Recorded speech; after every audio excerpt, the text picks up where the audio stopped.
7, 6, 5, 4, 3, 2, 1, 0.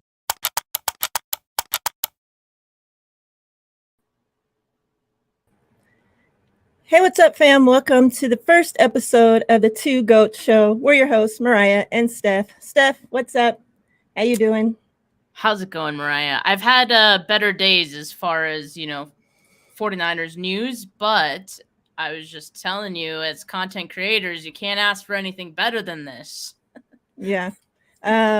Yesterday was definitely a crazy day to be a 49ers fan. And I think whether you're Team Purdy, it should be Team 49ers, but let's be honest. There is Team Purdy out there, Team Trey. I think either way, like went to like a mode of shock yesterday because nobody was expecting that. I think the news that came down yesterday. Well, okay, I don't know if it's fair to say that nobody expected it, but I think it's the way in which it happened that we didn't expect, because it was just one day before that Kyle Shanahan spoke to the media and said like he wasn't going to announce who the backup was going to be till Steelers week, before week 1, and less than 12 hours later we get news that Sam Darnold's a QB2. So everything about the situation was just very odd. It was handled very terribly, I would say, and I think that's the shock more than anything. But at the same time, maybe this shouldn't be shocking because it kind of botched the Jimmy Garoppolo situation too. So maybe this is just what they do with their quarterbacks. I don't know, but yeah, I think that's more the shock than anything else. Yeah, it was crazy because, like you said, they sit down. Kyle has an interview in front of local media. They ask him specifically about this, right? And he's like, "Oh no decision yet. I'll let you guys know shortly before Steelers game, yada yada." And then we wake up the next morning and we're kind of like hit with this news from national media, and then shortly after, then the local media is arriving to the last day of training camp and we find out Trey Lance is even at practice, and then reports are coming out that Trey Lance has been on the trade block, that, just like, it was just like a whirlwind of stuff like coming at us yesterday. There was a point where like I went to go look, to see who was live, and I had literally probably 30 content creators I know, 49ers content creators were live all at the same time. I'm like, well, good thing I don't have a show planned today. Emergency pod. Yeah.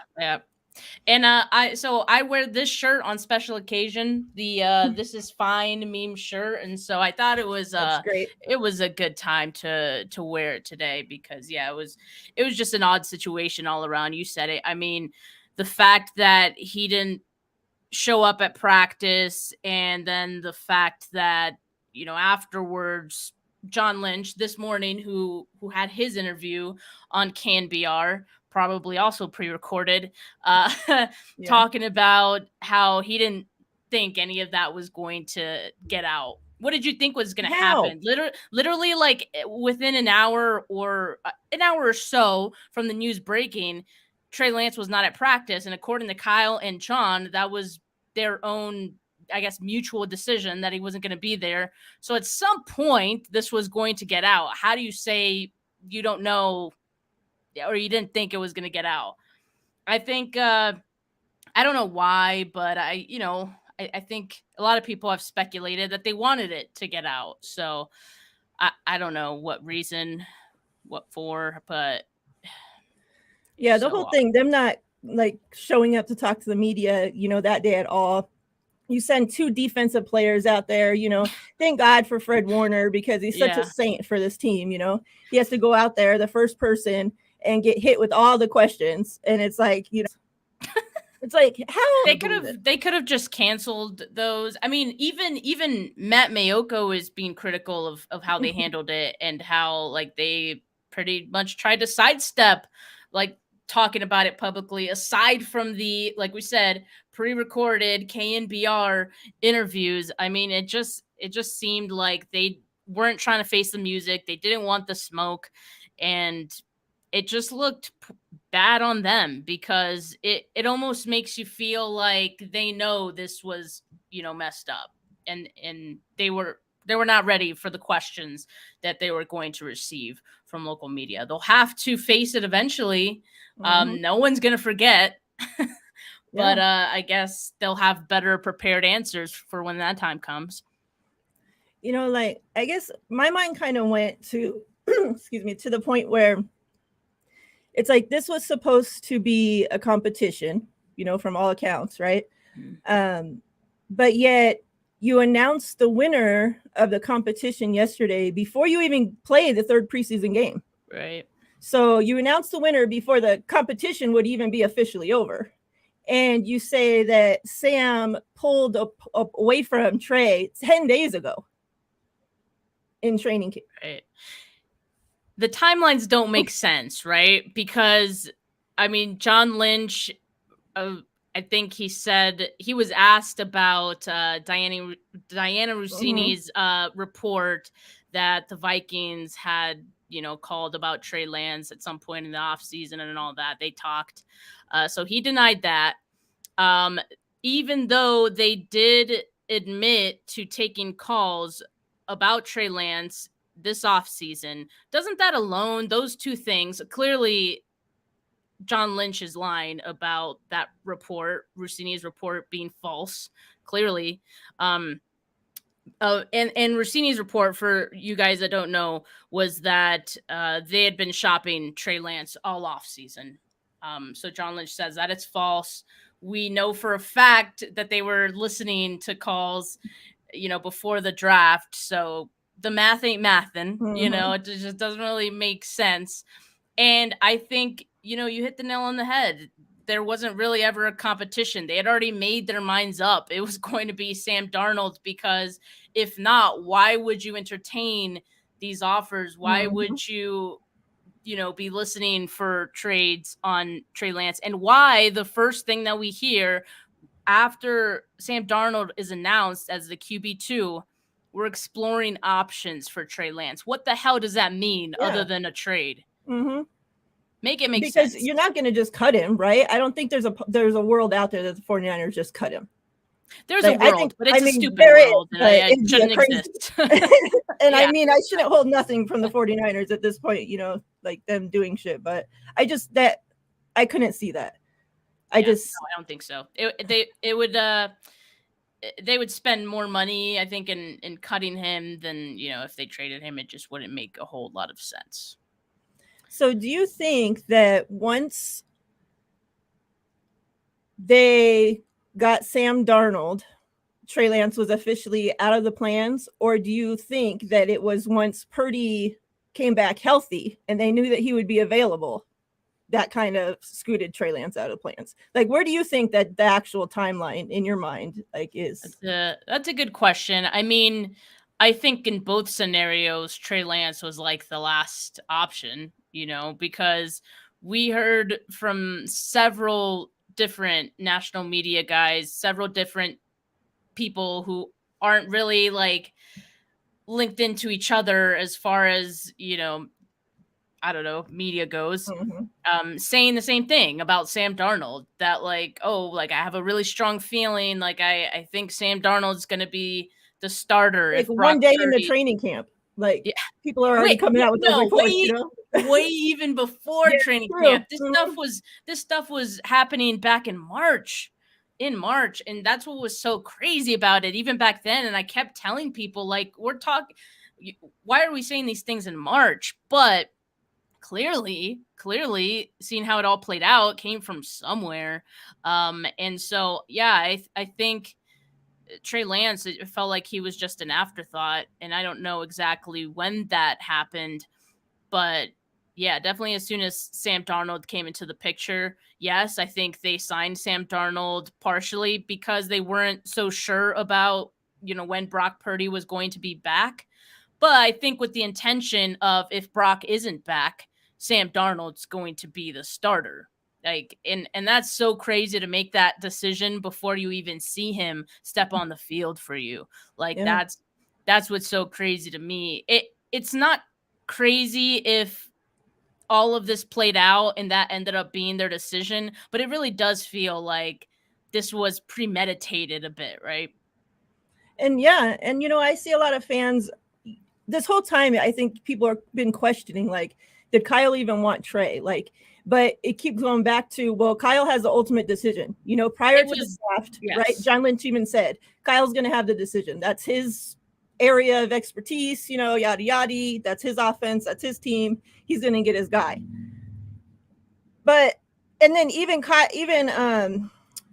John Lynch today, when he was talking about it, said ultimately Kyle and our coaching staff, they're tasked to make tough decisions. And believe me, this was one painstaking for them.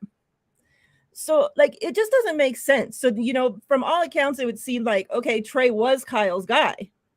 But, like, how do you just fall out of, like, I don't want to say love, but fall out of favor or fall out of, whatever, like, so quick? It's not like he played bad and lost his job or whatever, like the kid lost his job to injury.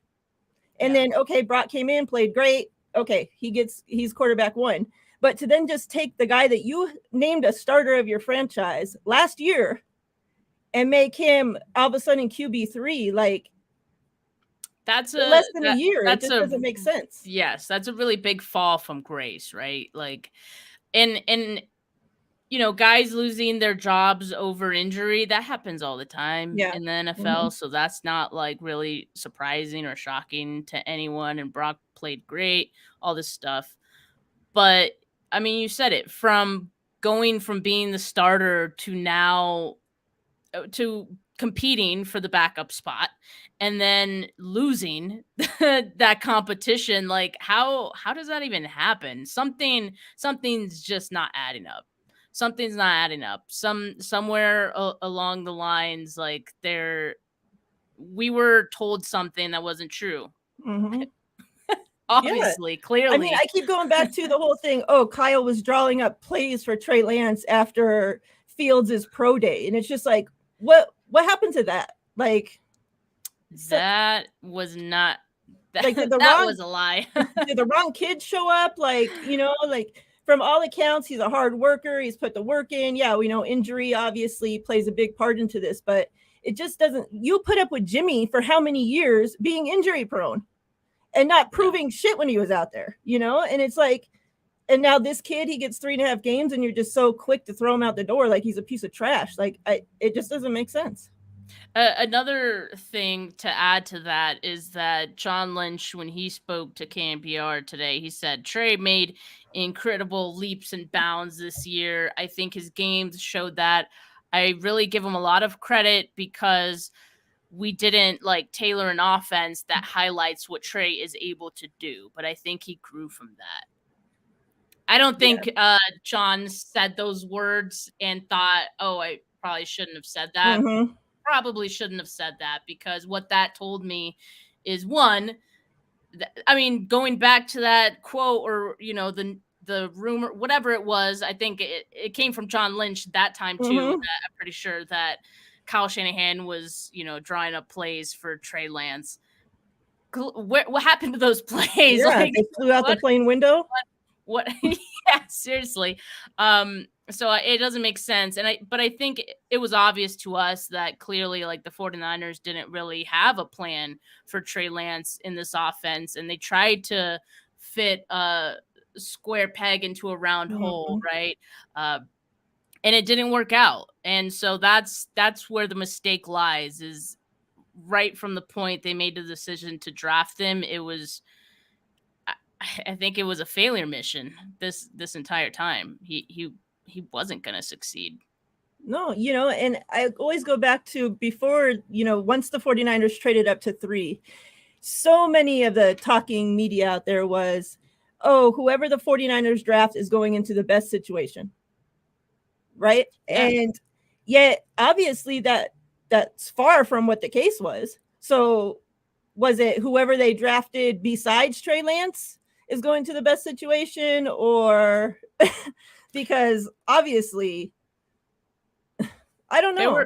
There were a lot of moving parts to that, I think, and I think that's why, like, their plan, whatever it was, failed, because I don't know. He was raw coming out. Everyone knew he needed the reps in order to develop. And then They you don't brought want to give it Jimmy to him. back. Like, yeah, I mean, Jimmy was still around, so obviously, Jimmy was going to be more polished than Trey Lance.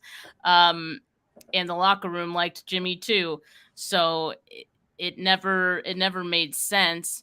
But yeah, I mean, it's just a really strange situation. And, I love myself to believe that, yeah, this was the perfect place for Trey Lance to develop, because he was going to have all these weapons. What better coach than Kyle Shanahan to, turn him into, I don't know, whatever guy. I mean, he was pretty much like a ball of clay you can mold.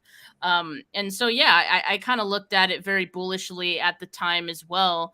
But I think because that was a story that, the 49ers made us believe. Like, they had us thinking that this is what was going to happen, that they had a plan for him and he was going to be able to develop into this guy. And that ultimately didn't happen because Jimmy Garoppolo was still in the picture. And Jimmy Garoppolo was still in the picture because they couldn't find a trade partner for him, So, like, all of their plans just kind of went out the window, literally, just like the plays that Kyle had drawn up for Lance. So, yeah, it's just it's really weird, and I don't know what the truth is. I think we get glimpses or like we hear little nuggets of the truth, but I don't think we'll ever know the full truth of everything until that 30 for 30 drops, that inevitable 30 for 30, because this is just like so entertaining. I think everyone's just kind of wondering what the hell's going on in San Francisco. But at the end of the day, it might not even matter is the crazy thing. That's the crazy thing. I think at some point it will, but I don't think that's in the next, 1 to 2 years. Yeah. Troy brings up, Trey's confidence. And, that's something I always talk about a lot is like the human, element of everything, because I feel like, people, there's a big portion of, sports fans, not even just 49ers fans, but sports in general fans that think, they make, and I see this all the time with Trey. Oh, he's already made whatever, $23 million, whatever the hell the number is, so who cares? He needs to put his big boy pants on and just deal with it. Like he's rich, he has money, he's set for life. So who cares? It's like money doesn't take away, like the mental aspect of what this kid's going through right now. Like a team moves up and drafts you 3rd overall. You don't just do that to some random person. You're doing that because you think that guy is going to be your franchise quarterback. Like you don't give up 3 first-round picks for just Joe Schmo. You give up 3 first-round picks for your franchise guy. And, to everything that he had to go through, like you brought up with Jimmy still being on the team loving Jimmy. Like, I feel like any quarterback that would have been, whether it was Justin Fields, Mac, like you said, there was no trade partner for Jimmy. So they all would have been dealing with that shit, So He had to deal with that. And then obviously he gets the franchise turned over to him. He gets hurt. Now he watches the next 2 quarterbacks come in and, take the team he was supposed to have and light it up. Both Jimmy and Brock did well, right? And now you go and you're healthy, you put in all this work. Okay, I just wanted to compete. That's all he's been saying. And now your team, the team that you think invested all this in you and you're their guy and all this, is now telling you, oh, you're our 3rd guy. We're now taking this other castaway from all these other teams that didn't work, and we're making him our guy over you. And people are just think that he's just supposed to be like, oh, okay, let me get out there and practice. Like, what are we talking about here? And then I haven't seen any reports that if he showed up to practice today. I know John said he did that. John said he expected him to be there. So, but the media wasn't there, I don't think. No. And Kyle said yesterday he expects him to play in the game tomorrow. Which can I talk about? Can I say that? Can I talk about that for a second? Because I was just like, I was thinking about that and I was like, oh, that's interesting. Like, did he tell you that he was going to play, or are you just kind of putting words in his mouth? And if he doesn't play, it reflects badly on Trey Lance, because the 49ers have told everyone we expect him to be out there. Mm-hmm. We hope he's going to be out there. And if he doesn't, it looks bad on Trey. It looks like he quit on the team, when in reality, that's self-preservation. That's him taking care of himself. He doesn't know how long he's going to be on this team. He knows he's not going to be on this team much longer. This team wants to move on from him. And very similar to the Jimmy Garoppolo situation, which, you know, you can argue too, Jimmy Garoppolo, for the same reasons, maybe he didn't want to play either and put himself at risk for injury for this team, because they had already made their minds up about Jimmy Garoppolo as well. Now, Trey, very similar situation, eerily similar. I don't think it makes sense for him to be out there, and I don't think he should be out there from, you know, the business standpoint of things. I mean, I think I understand that he's showcasing himself to teams, but at the same time, he would be showcasing himself to teams for the 49ers, because it's the 49ers who want to get a pick in return, anything in return for him at this point. So I don't think it does Lance, you know, that many favors. I mean, definitely the risk, I think, outweighs the potential reward in this case. Because the 49ers, if they really did want to move on from him, they could just release him. I mean, Trey Lance, I think, could even put pressure on them to release him, right? So Yeah. That's what I think is what's going on. Like, the 49ers are saying, yeah, we think he's going to be out there, and they're hoping that he will be, because they want to showcase him. Which, you know, it's funny, because if you showcase him, like, why wouldn't you just have him as a second quarterback, go in and just, I don't know. But yeah, I think that's what they're trying to set up. And if he's not out there, well, it looks bad on Trey. We'll see what happens tomorrow. I guess I don't know. No one knows if Trey Lance actually showed up to practice today. I mean, that's a good point. But we'll see. Yeah. Like, I'm like, well, John, of course he can say, yeah, we expect him to be there, or we're hoping he's going to be there. Well, yeah, you can hope and expect all you want. That don't mean he's showing up, right? Like you said, I if I'm Trey, there's no way I'm playing in that game tomorrow. I'm not risking injury. I'm not helping you get anything better, whatever. I don't care what you get. You know, just get me out of here. Yeah, I mean, exactly. And I would have the same mindset. And lost in all of this is also the awkwardness of, like, Darnold and Lance having the same agent. Yeah.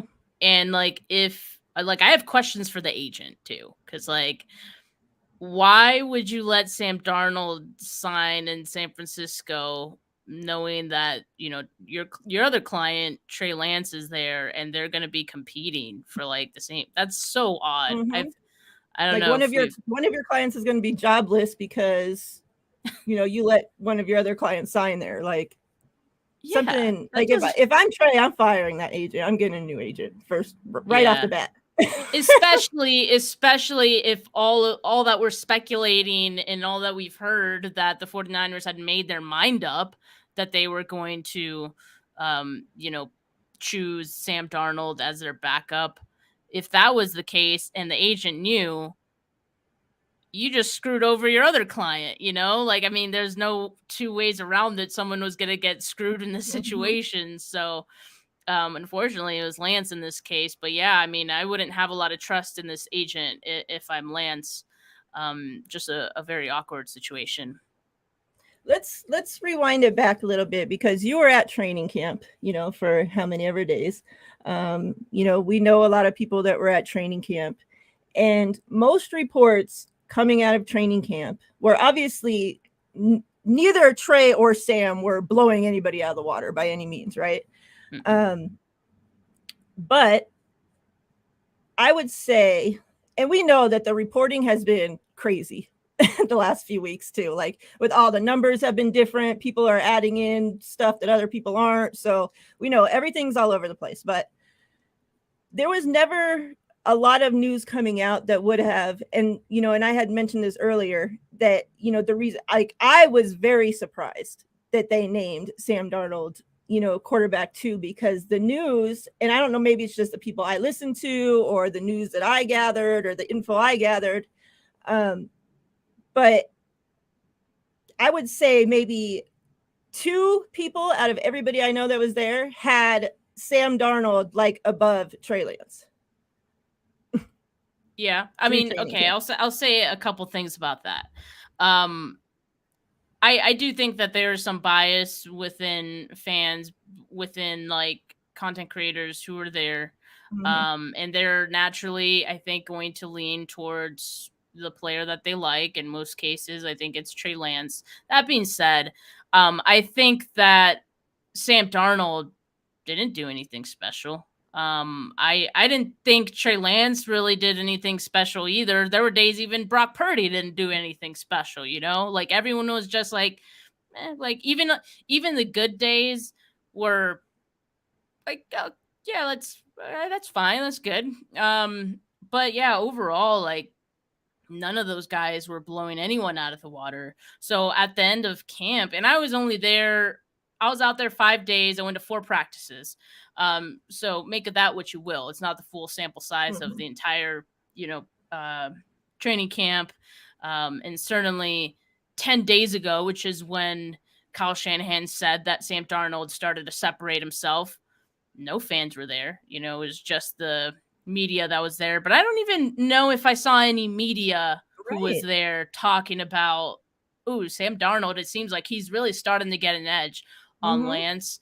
I mean, maybe you can start to piece some things together, but I don't think it was really that definitive. And I think that's part of the issue, right? Because if you're making a decision on who your backup is going to be before the final preseason game, it kind of feels like you had made your mind up, right? Like we've been saying. So yeah, I don't feel like Darnold had done anything to, you slam the table and think that's your backup.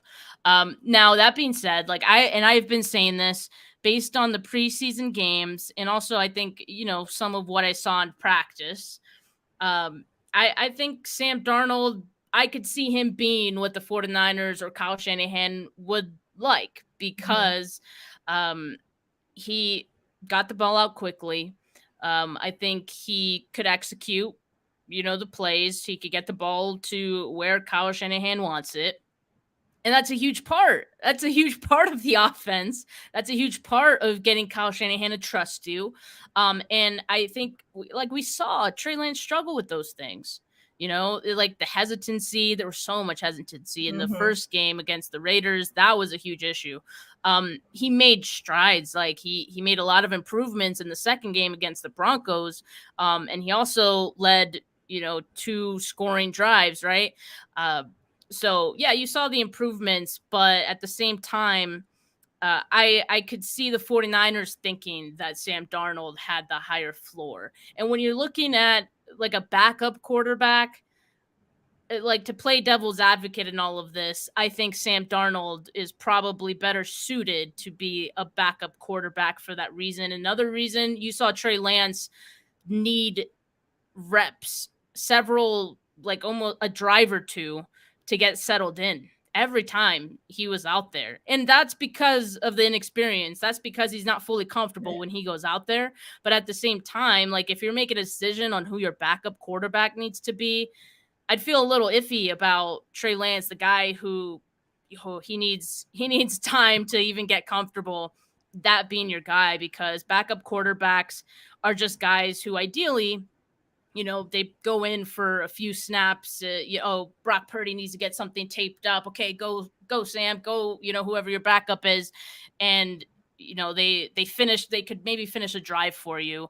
Maybe they could finish a game for you. Ideally, they don't finish the season for you.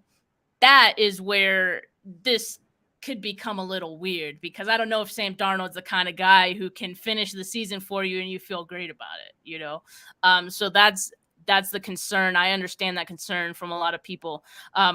But, strictly looking at what a backup quarterback should be, and then having a high floor, you could say, or a higher floor, I think like the Sam Darnold thing doesn't really shock me. Like I had been saying this.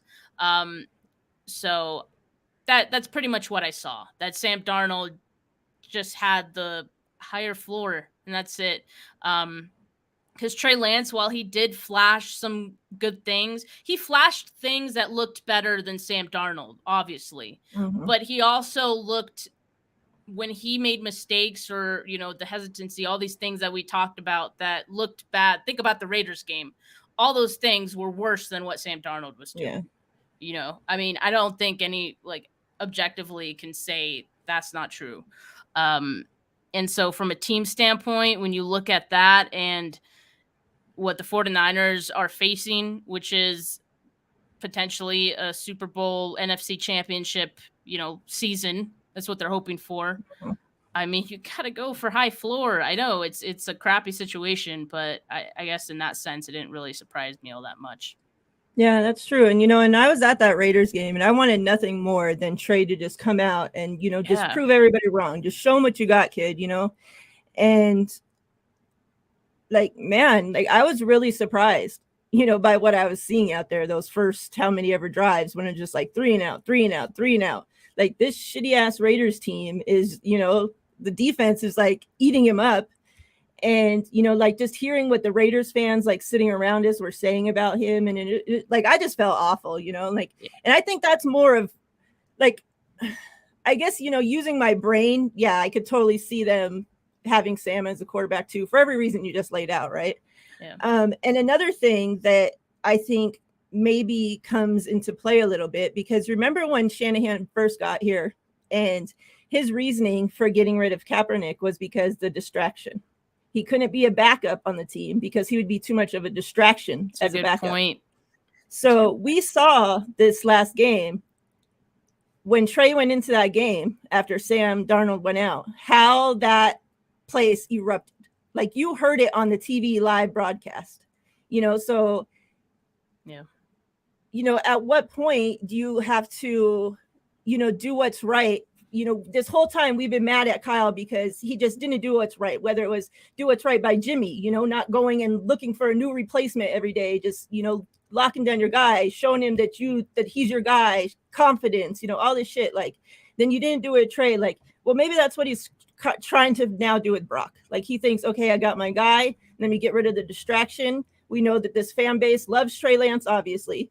You can see already, still all the Trey Lance jerseys at the game, and it's just at what point does, your backup quarterback getting all the attention become an issue? Well, what's crazy about that is Trey Lance, when he was a starter last year, wouldn't you say Jimmy Garoppolo was a big distraction? Yeah. He was literally, he wasn't even practicing. He was running on the side field. Yeah. And that's why a lot all of us anyone can focus on. Yeah. So I don't know if I believe that being the reason. And if it is, there's clearly some bias against, Lance. Right. And that's a whole nother issue. But that's a great point. I mean, I don't necessarily feel like Brock Purdy needed Trey Lance to not be the backup in order to feel security in his job. I don't think so either. He already got that, pretty much locked up, and he knows it, and it seems like he's a guy who's very secure in himself and all that. So I don't think they needed, to do that or anything. But yeah, that's a great point. The cheers for Lance were very proud, and it was great to see. I mean, it's awesome to see because, me and Jay talked about it on the last Bully Ball episode. All we hear on, social media, on Twitter, is all the Trey Lance haters, the people who don't like him. And after a while that, it's so loud. That's all you hear. That's all you know. You think everyone is against Trey Lance, and that is clearly not the case. There's a lot of people who have been pulling for him, and I think we'll continue to. I guess Miriah, so I have this question for you, because both Kyle and John Lynch have pretty much said that they want to do right by Trey Lance. Again, very similar to what they said about Jimmy Garoppolo. And so at the same time, they have also said they would love to have Trey Lance continue to be on this team. So what does that really mean? If there's a trade for Lance on the table, let's say a 6th or 7th round pick, and the 49ers are man, I don't know, but it's a team that Trey Lance would want to go to. do they pull the trigger on that? Like, where do they strike that balance? Because if you really want to do right by Trey, you would let him go to another team. Yep. It's because 49ers are not it. They're not the team for Trey Lance. We know this. We've been knowing this. So, what do you think they do in that case? I mean, it's tough because, like you said, we would hear that same things about Jimmy, and we would hear, oh, well, this team offered whatever for Jimmy, but it never seemed like it was enough for the 49ers to pull the trigger, right? Like, nobody was ever going to offer a first or 2 firsts or whatever they thought Jimmy was worth. Like, Jimmy was worth more to the 49ers than he was to anybody else.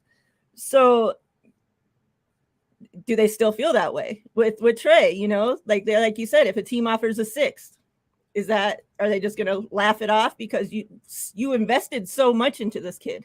You know, do you just wash your hands and let him go and take one more kick to the nuts out the door, you know, that you're only getting a 6th-round pick for him? Or do you know, just bury him down the roster? And it's like, I feel like you have to let him go no matter what it is. Especially, you know, if it's the Vikings, if it's, you know, a team that he's going to want to go to, a team that he has a chance to actually play, maybe a team like the Saints, you know, where they have a starter, but he's only on a couple-year deal, you know? Alternatively, like there's the other side of it where, okay, the 49ers get a really good offer that they like or that they would do. I don't think they would get a whole lot, but I'm sure there's a, you know, a range that they would accept. Let's say it's on the back end of that. And let's just say it's a team that, you know, Trey Lance doesn't feel like that would be the best spot for him. That probably not a lot of scenarios that would be worse than the 49ers right now, but, you know, still, it's just hypothetically, would the 49ers pull the trigger on that? You know, like, I don't know. Like, are they really trying to do right by Trey? I guess we'll find out, but I really just hope that Trey Lance goes to a situation that, you know, is much better than this one. And, you know, the bar's pretty low. So, you know, it's pretty good. Matt Mayoko said on the last 49ers talk that if they truly wanted to do right by Trey, the best thing for them to do would be to cut him. But we know that's probably unlikely for, you know, some of the reasons we've already mentioned. But if you really wanted to do right by him, you would just cut him, because clearly he's not in your future plans. They always want to have their cake and eat it too. I get it. It's a business. It's a business. And the 49ers have been in the business of, like, their quarterback's always being hurt. So you need the insurance, but you don't want to commit to this guy as your backup, you know? So they want to have their cake and eat it too. They're leaving the door open for Trey Lance, but you just got to stand outside of the door. Yeah. Like, I feel like Kyle's like one of those, you know, in the relationship when you break up with somebody, it's like, I don't want you, but I don't want anybody else to have you either. You know, like, that's the type of person he is. Well, I don't know. I don't know if they wouldn't want someone else to have him, but I'm sure, like, the thought that he might pan out somewhere else, like, on top of everything else that already looks bad, that would really look bad too, you know? Like, what if the Seahawks or the Rams call up and offer a 3rd-round pick? Exactly. I mean, yeah, right. I mean, the 49ers probably wouldn't take that, again, for, like, selfish reasons. Yeah, could you imagine he goes to Seattle and turns into the next Russell Wilson that we got to deal with? He could probably make something happen in Seattle. That would be very strange to see. But unless they cut Lance, I don't see it happening. But yeah, I don't know what's going to happen. Like, is a team really going to offer something up for Lance? I don't know. And if they do, I don't know what that would be. I've seen, Ben Albright mentioned yesterday, he brought up the Vikings, right? Because the Vikings did have conversations with the 49ers, even though, John Lynch tried to deny it. So he brought up, like, a pass rusher, Lance, and some picks, right? Like, swap a pass rusher for Lance, and then, picks on both sides as well. I think I feel pretty comfortable with that because the 49ers probably do need some better pass rushers on this team based on what we've seen so far. But that was an intriguing one, but I don't know if they would even offer something. Who else would offer something? Right. And now, like, the timing of it is like so shitty too, because it's like, well, maybe if it was pre-draft, but the Vikings have like 4 quarterbacks on their freaking team right now. You know, it's like all these teams that could have used a backup or could have used somebody, you know, competing with the start or whatever. Well, they just drafted a young guy, you know, so it's like, if that's why, you know, like if you knew back then when you got Sam Darnold that Trey was out of the picture, like, why didn't you work harder to push him then? Like, you could say, oh, well, they didn't have no offers, whatever. There has to be some offer out there. Somebody has to be, you know, something. Well, I don't know. I think there were minimal offers, and the offers that they did get were probably, you know, laughable. So, well, but what they're doing is laughable. So yeah, exactly. Like, at what point do you say, well, like, he's not in our future plans, so let's just take what we can? It's not like his draft stock is, I mean, his trade value is gonna go up any higher. Like, they already like pretty much squashed any chance of that happening. So why don't they just take what they can, you know? But who knows? Who knows what offers are going to be out there? What if the Vikings say, we'll send you Kirk on the last year of his deal for Trey? That won't happen. But let's just say, like, if the Vikings got in this terrible lose streak, that probably won't happen. But like, if they were like tanking or something, you know, maybe. But there'd be a lot more picks involved because it's not just going to be Lance and Kirk. I don't see that happening at all. But I mean, if Brock doesn't look like the real deal and everything that he's been, you know, advertised to be, I can see Kirk Cousins being in the picture, or at least some headlines with 49ers and Kirk Cousins in it all off season. But it is every single year for the last how many years already, right? Like, so you got to imagine it's going to be, you know, we haven't heard the end of it for sure. Let's shift our talk a little bit before we get out of here to somebody that, you know, you're well known for, you know, your impersonations over there, Nicholas Bosa, who obviously is still holding out. Mm-hmm. I feel like, you know, that this has kind of got pushed to the burner. Like, this should be like a big talking point, like your star pass rusher is holding out, yada, yada. Yet we barely hear anything about it because I just feel like quarterback talk is just overrun the 49ers with everything. Where are you sitting on the Bosa situation?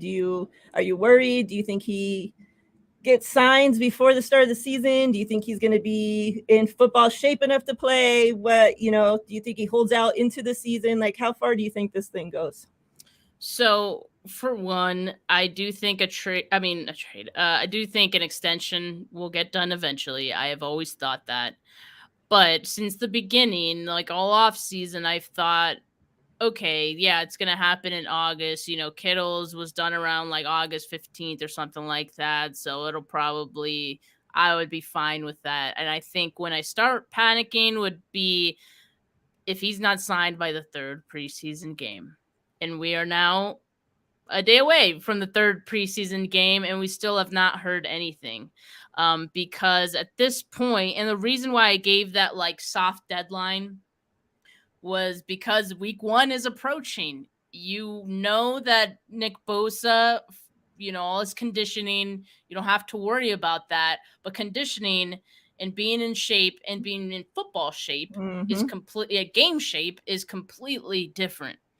So that's now where you start to get concerned if it doesn't happen within these next 2 weeks. Another thing is, you know, you got to, along with that, you got to imagine it does increase the risk for an injury. So I think that's also where I would start to get concerned. So it needs to happen like now.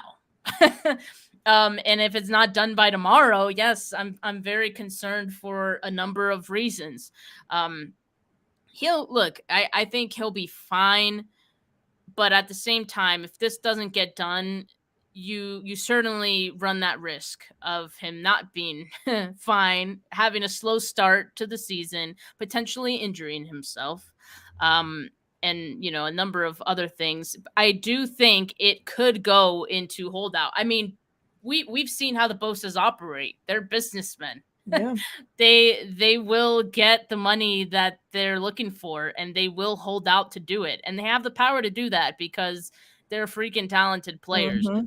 So Nick Bosa has all the leverage in this situation. And at this point, I mean, it does seem like there is a sense of urgency. I mean, Lynch was asked about it today on KNBR, and I mean, he flat out said, "I don't like the situation. We haven't had a holdout anywhere close to this magnitude. We're working really hard to try to change that. We're in communication with his reps. He's a special player. He's going to get a special contract. I can tell you that." So now that John Lynch sounds concerned, like, yeah, I'm concerned now. I've been trying not to get concerned, but with each passing day, I think the concern level raises a little bit more. So yeah, that's where I'm at, and hopefully it gets done tomorrow.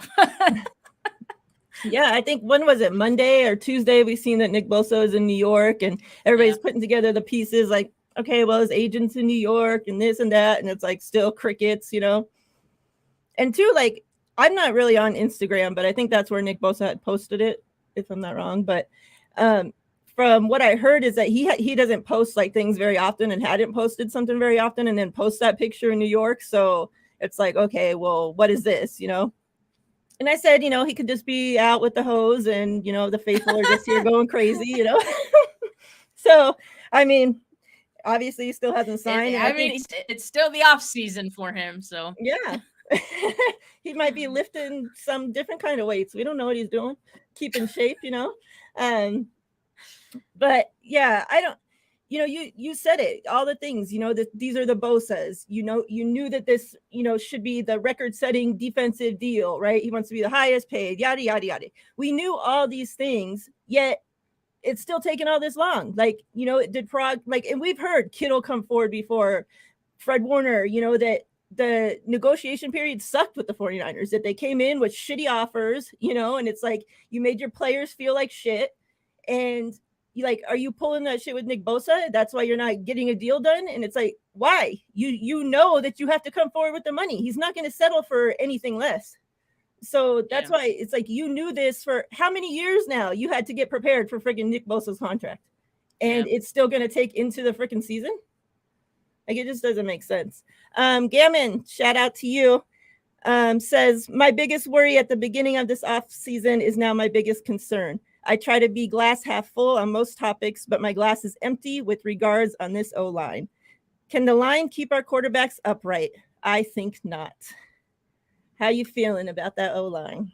I try not to panic too much about the O-line, and I'll tell you why. Because what looks shaky are the backups. There's no situation in which the entire second team unit of this offensive line is going to be starting games. So I think that's, just remember that. But yeah, I mean, staying healthy for these starters is going to be huge, because if there is more than one injury, and if it's multi-week, that's where I would start to get worried. And so, yeah, there is a level of concern with the depth. And, I think that's across the league.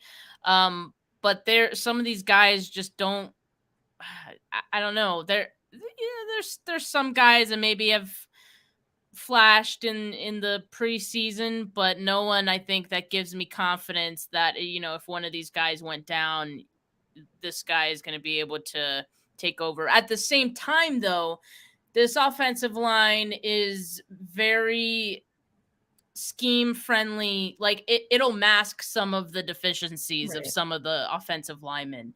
And especially, like, let's say one of these starters gets hurt and one of these backups has to go in. As a unit, they would still be fine, because as long as, chemistry, timing, all of that, the cohesion is all there, they can mask some of, the deficiencies of one player. So yeah, injuries would concern me. But to start the season, as long as everyone stays healthy, I think it's fine. Yeah, I think that's where I'm at with it too. I was more concerned going into last season, with the O-line.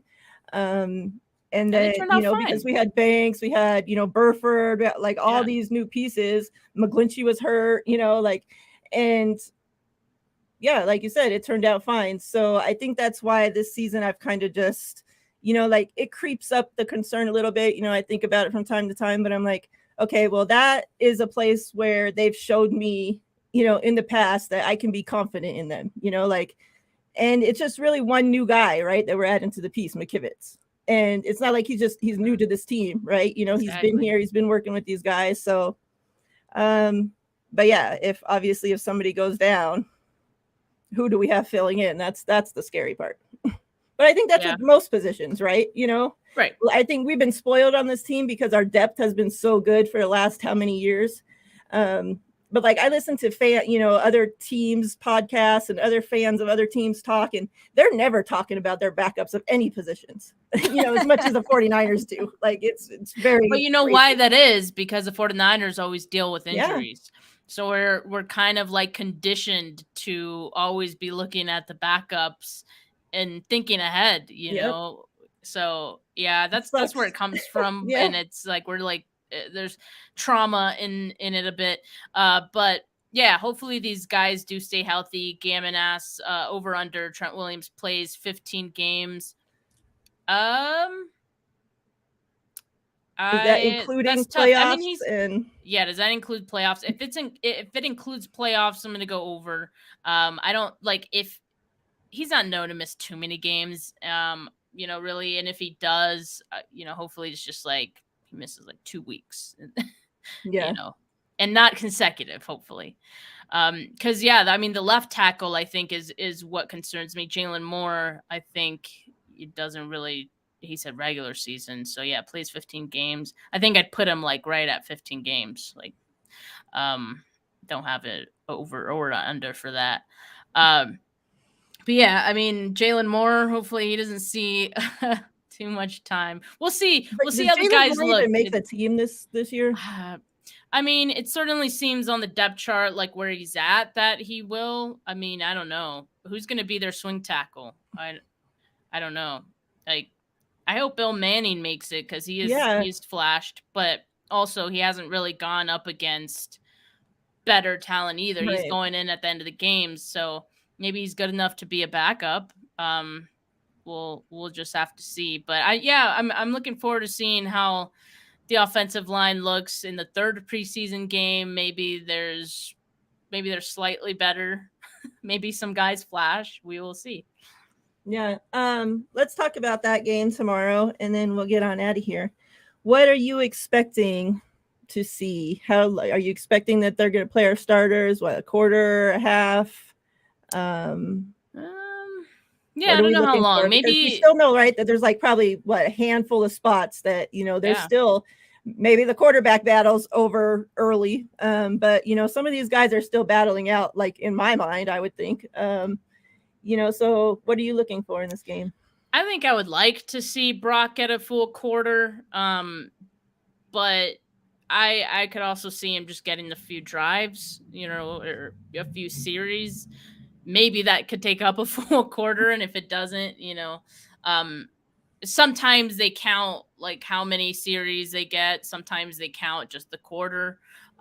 So we'll see how they play it. But yeah, I would like to see like more of Brock Purdy before week 1, just to, get a little more comfortable. It sounds like these last few practices for him have been, great in him ramping up for the season. So I just want to see it. I want to see it before week 1.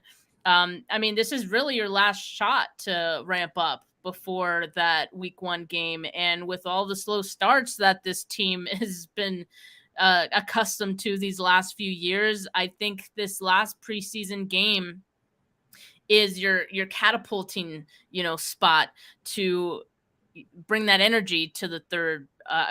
To week one. So, hopefully they do take advantage of that, and we see more of the starters and backups. But at the same time, yes, there still are some decisions to be made for some of these guys. I mean, I don't know how much they've really seen of some of the bubble guys to really know for sure.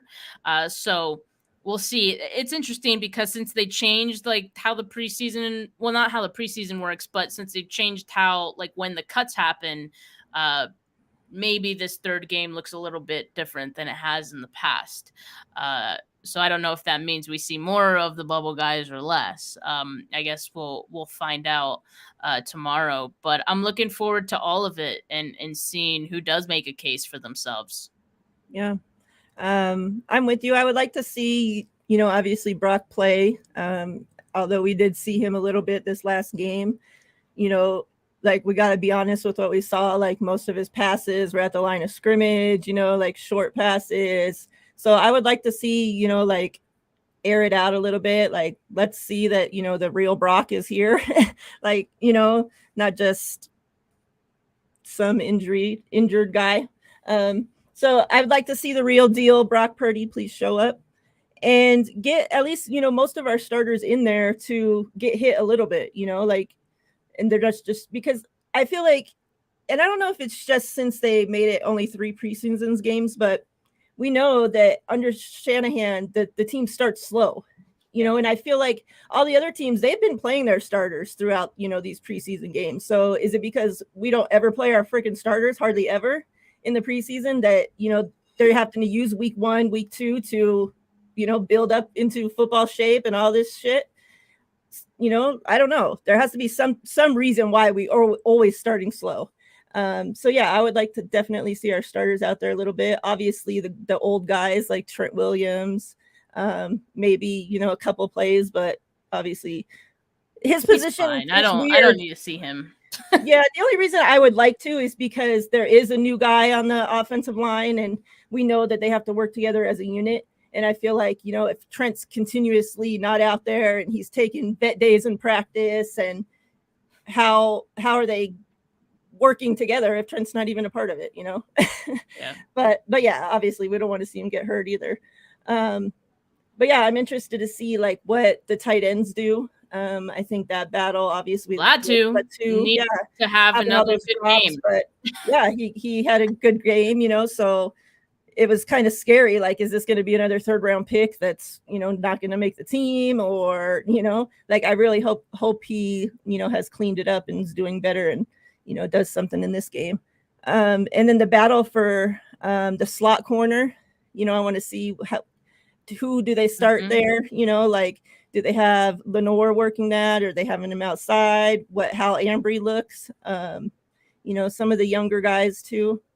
So yeah, I think there's still, some battles out there that I feel like this year I'm more like interested in the preseason than I've been in a while, because I feel like there is just like so many, like, like I said, just a handful of spots that so many players are fighting for, so it's some really good competition out there. But yeah, hopefully, nobody gets hurt. We get out of there with no injuries. And yeah, we'll see what this week brings us. No injuries. That's a big one. Yeah. That's a big one. Hopefully we get a Nick Bosa signing extension soon and we can get ready for week 1. Anything you want to say before we get out of here? No, I'm just I'm happy to be here. Happy that we're doing this show. I'm excited for the season. Make sure that you guys subscribe to both channels. If you're watching on my channel, go to Miriah's channel. If you're watching on Miriah's channel, go to my channel, subscribe, like the video if you have not yet. We appreciate you guys. Yep. Same, feelings mutual. I can't wait. This should be a great show the entire season. We'll be here every Thursday at 3 Pacific time for the 2 Goat Show. Like Steph said, we're on both channels streaming, so make sure you guys like, subscribe, both channels, and we'll see you guys next week. Have a great week, Faithful. We're out of here. Peace.